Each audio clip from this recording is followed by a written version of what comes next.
Hi guys, this is Starseed Mentality, back at you again with another video. And in this video, we're going to be talking about Trump's removal from the 2024 presidential ballot and my opinions on what led up to this decision. Okay, so before I get started, make sure to like, share, and subscribe to my content to stay updated on what I post. And let's get into it. So, according to this quick Google search, okay, the Colorado Supreme Court on Tuesday barred Trump from the state's ballot under the Section 3 of the 14th Amendment, which prohibits anyone who swore an oath to support the Constitution and then engaged in insurrection, okay, against it from holding office, okay? And so I know that the last time I looked at this insurrection claim, I looked at how Nancy Pelosi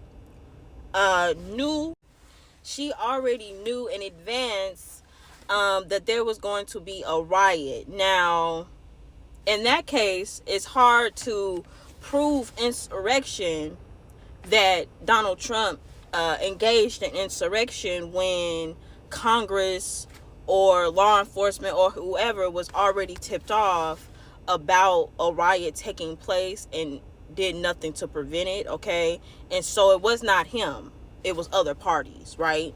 And so but prior research that I have done today have shown me that Nancy Pelosi was not even responsible. Okay, so let me pull up a New York Times article for you all, showing who was really at fault here for the January 6th riot. Okay, and let's get into it.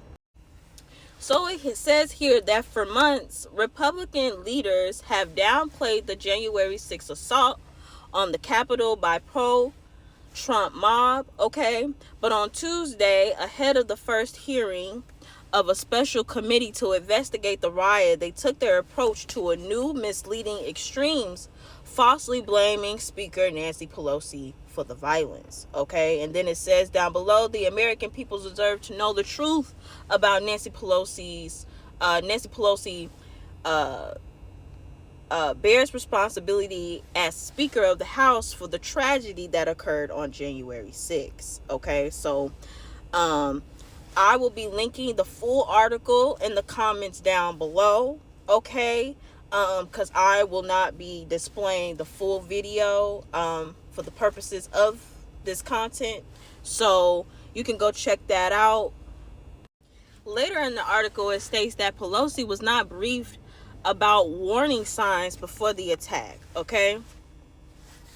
Republicans repeatedly said that Pelosi had been warned as early as mid-December that demonstrations were being planned for January 6th around Congress's joint session to count the electoral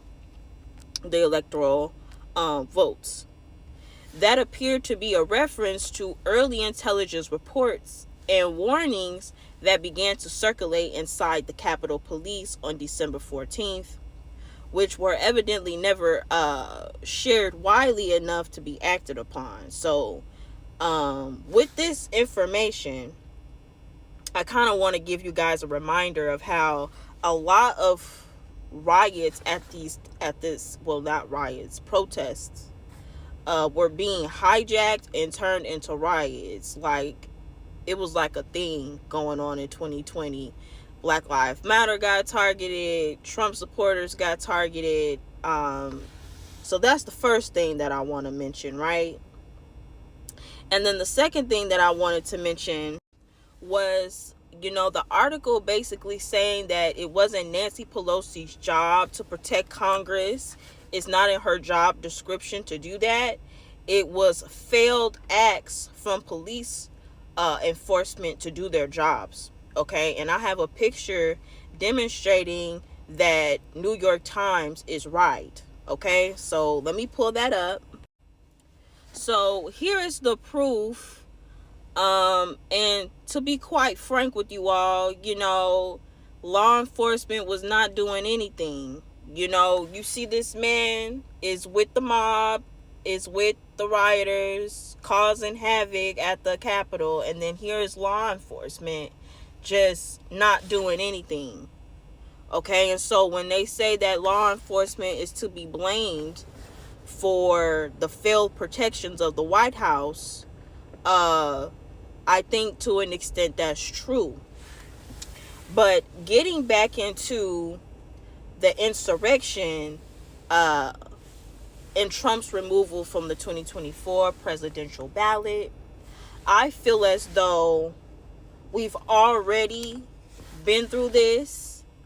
When we look at the impeachment case, which was really the last time that I really looked into January 6th and what has taken place, they could not successfully impeach Donald Trump because they could not prove that he incited a riot. Okay, and I think that kind of hurts their case now when they're trying to have him go through this process again of proving insurrection and, to validate his removal from the ballot, okay, the 2024 ballot. And I feel as though we've already done this. We've already been through this playbook here. And if he was guilty of insurrection, I think that he would have successfully been impeached. And I think that, once you're impeached, you can't even run again. So he wouldn't have even been thought about on the 2024 presidential ballot.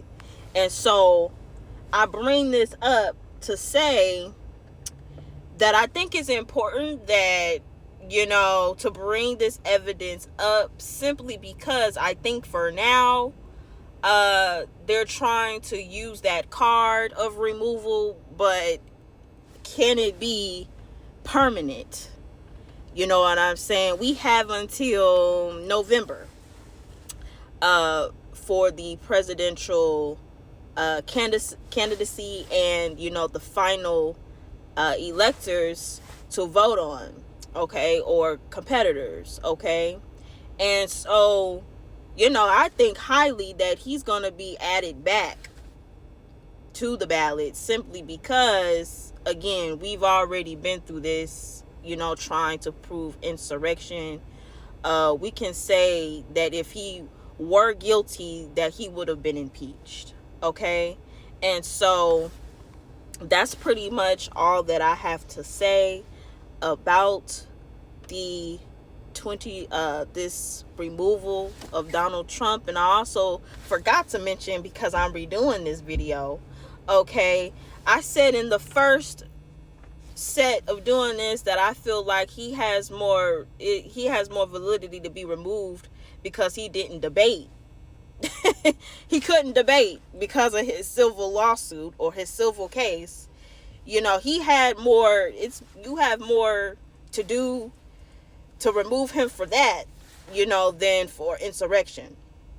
So with that being said, let me know in the comments down below what your thoughts on the 2024 Trump's removal.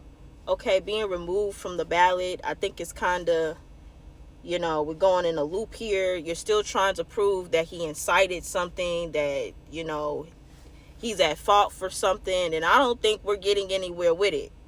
I feel like we should just move on to the next, personally. But let me know in the comments down below what you guys think, okay? Please like, share, and subscribe to the video to stay updated on what I post, okay? I love y'all. Patah. Peace.